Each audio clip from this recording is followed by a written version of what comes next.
دوستو ایک بات ذہن کے اندر نقش ہے، اس کے اندر بڑی خوبصورت نصیحت بھی ہے اور بڑا دلچسپ واقعہ بھی ہے کہ دو مریض تھے، ایک ہی کمرے کے اندر وہ رہتے تھے اور دونوں اپنے اپنے بیڈ پر رہتے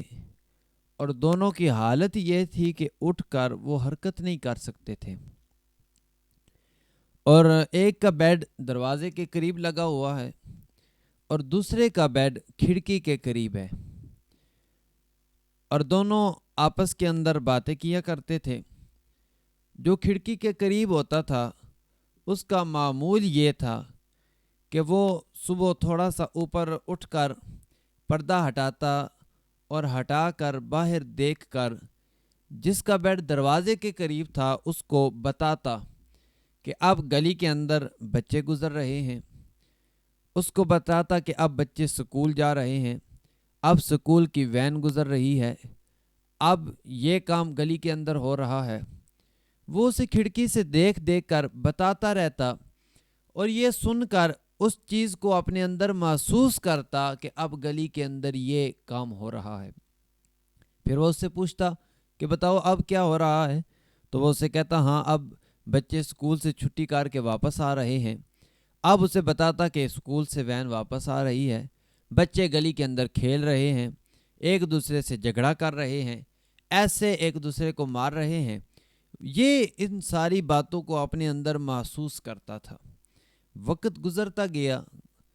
ایک وقت ایسا آیا کہ رات کو اچانک جس کا بیڈ کھڑکی کے قریب تھا اس کی طبیعت خراب ہوئی۔ جیسے ہی طبیعت خراب ہوئی تو اس نے اپنے جو بیڈ جس کا دروازے کے قریب تھا اس کو آواز لگائی، اس سے کہا کہ تم دروازے کے قریب ہو، تم آواز لگاؤ، تمہاری آواز ڈاکٹر کو جلدی پہنچ جائے گی، میری آواز وہاں تک نہیں جا رہی، تم اس کو بلاؤ تاکہ وہ مجھے سنبھالے، میرا خیال کرے، مجھے چیک کرے۔ لیکن اس نے ڈاکٹر کو آواز نہ دی۔ کس لیے نہ دی؟ کہ اس کے دل کے اندر یہ خواہش، یہ لالچ پیدا ہوا کہ یہ جس بیڈ پر ہے یہ باہر کے نظارے دیکھتا ہے، یہ گلی میں ہر ہونے والے کام کو دیکھ رہا ہے، تو لہٰذا اس کا بیڈ خالی ہو اور میں اس بیڈ پر چلا جاؤں، میں اس بیڈ پر جاؤں اور یہ سارا نظارہ میں اپنی آنکھوں سے دیکھوں۔ یہ اس مریض کے اندر لالچ پیدا ہو گیا، تو اس نے آواز نہیں دی ڈاکٹر کو، وہ اسی طرح تڑپ تڑپ کر اس نے جان دے دی، فوت ہو گیا۔ ڈاکٹر آئے تھوڑی دیر بعد، چیک کیا، اب وہ ٹھنڈا پڑا ہے، تو انہوں نے اس سے پوچھا کہ اس کو کیا ہوا، ہمیں تو کسی نے بلایا کیوں نہیں؟ تو وہ کہنے لگا مجھے تو پتہ نہیں ہے، شاید یہ سو رہا تھا اور سوتے ہی اس کی جان نکل گئی ہے۔ بہرحال انہوں نے اس کو اٹھا کر کمرے سے باہر لے گئے، تو جیسے ہی اس کو بیڈ سے اٹھا کر باہر لے گئے اس نے شور مچا دیا کہ مجھے اس بیڈ پر لے جاؤ، میں نے اس بیڈ پر رہنا ہے۔ انہوں نے کہا اچھا بابا ٹھیک ہے، رات گزارو، صبح ہم تمہیں اس بیڈ پر شفٹ کر دیں گے۔ کہا نہیں، ابھی مجھے اس بیڈ پر جانا ہے۔ انہوں نے اس کو اٹھا کر اس بیڈ پر لٹا دیا، تو اس نے جیسے ہی پردہ ہٹایا تو آگے اندھیرا ہے، اب صبح کا انتظار کرنے لگا۔ ساری رات اس کو نیند نہیں آئی کہ صبح ہو میں بھی یہ نظارہ اپنی آنکھوں سے دیکھوں۔ تو جیسے ہی صبح پھوٹی، روشنی ہوئی، تو اس نے پردہ ہٹایا تو کیا دیکھتا ہے کہ کھڑکی کے باہر صرف ایک دیوار ہے، گلی نہیں ہے، کوئی کچھ چیز نہیں ہے کہ جو اسے نظر آ سکے، جو منظر وہ دیکھ سکے۔ تو وہ حیران ہوا کہ یہ تو سارا دن مجھے بتاتا تھا کہ گلی کے اندر کیا ہو رہا ہے، لیکن یہاں تو دیوار کے علاوہ کچھ نہیں ہے۔ تو اس نے پھر اس کو پچھتاوا ہوا کہ میں نے کیا سوچا اور وہ کیا کرتا رہا، میں نے لالچ کیا کہ میں اس کی جگہ پہ آ جاؤں، لیکن وہ اس جگہ پر رہ کر میرے ساتھ ہمدردی کرتا تھا، میرا دل بہلانے کے لیے وہ مجھے ساری سٹوری سناتا تھا، میرا دل بہلانے کے لیے وہ مجھے سارے دن کا منظر پیش کرتا تھا کہ اب یہ ہو رہا ہے، اب بچے سکول جا رہے ہیں، اب آ رہے ہیں، بچے گلی میں کھیل رہے ہیں، وین گزر رہی ہے، دو بندے آپس میں لڑ رہے ہیں، وہ سارا کچھ مجھے بتاتا تھا، صرف اس لیے کہ چند لمحوں کے لیے مجھے اپنی بیماری بھول جائے، لیکن میں نے اس کے ساتھ کیسا سلوک کیا ہے۔ اور اتفاق سے اس کمرے کے اندر دوبارہ پھر کوئی مریض نہیں آیا۔ اب اسے بات کرنے کے لیے بھی کوئی نہیں مل رہا جس کے ساتھ یہ اپنی بات کر سکے، کوئی اس سے بات کرے تو یہ سن سکے۔ پھر اس کو پچھتاوا ہوا کہ میں اس جگہ سے اس جگہ پر ہی بہتر تھا۔ تو اسی طرح آج ہمارے معاشرے کے اندر،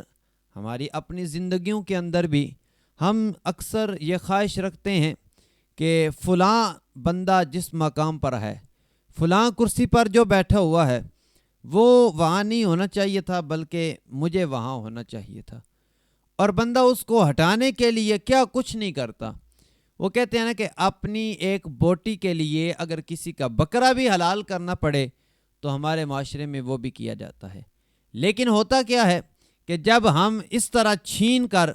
کوئی مقام حاصل کرتے ہیں لالچ سے کہ اس کو نہیں ہونا چاہیے تھا بلکہ مجھے وہاں ہونا چاہیے تھا، اور جب بندہ اس سیٹ پر بیٹھتا ہے تو پھر اس کو خیال آتا ہے کاش یہ میرے پاس نہ ہوتی تو زیادہ بہتر تھا۔ تو فرمایا جو تم کسی کو پریشان کر کے، جو تم کسی کو تکلیف دے کے مقام حاصل کرتے ہو تو اس میں تمہارے لیے بھی سکون نہیں ہے، اس میں تمہارے دل کو بھی اطمینان نہیں ہے۔ اور اگر تم کسی کو خوش کر کے، کسی کو راضی کر کے اس جگہ پر پہنچتے ہو تو پھر تمہیں اللہ اس جگہ پر پہنچا کر تمہارے دل کو اطمینان بھی عطا کرے گا اور تمہیں ہمیشہ کی خوشی بھی عطا کرے گا۔ تو اس لیے ایسی لالچ سے کہ وہ جگہ میرے پاس کیوں نہیں ہے، مجھے وہاں ہونا چاہیے، حدیث پاک کے اندر آیا ہے، قرآن کریم کے اندر اللہ رب العزت ارشاد فرماتا ہے سورہ بقرہ کے اندر کہ اے میرے بندے، جو تو پسند کرتا ہے ہو سکتا ہے وہ تیرے لیے نقصان دہ ہو، اور جس کو تو اپنے لیے نقصان دہ تصور کرتا ہے ہو سکتا ہے کہ وہ چیز تیرے لیے نفع مند ہو۔ فرمایا تو نہیں جانتا لیکن اللہ رب العزت جانتا ہے۔ تو اس لیے جس جگہ پر اس نے رکھا ہے اس جگہ پر ہمیں راضی رہنا چاہیے، اس جگہ پر ہمیں خوش رہنا چاہیے۔ اور اگر ہم اللہ کے اس مقام پر جو اس نے ہمیں عطا کیا ہے اس پر راضی رہیں گے، اس کی رضا میں خوش رہیں گے، تو اللہ رب العزت ہمیں حقیقی خوشی نصیب فرمائے گا۔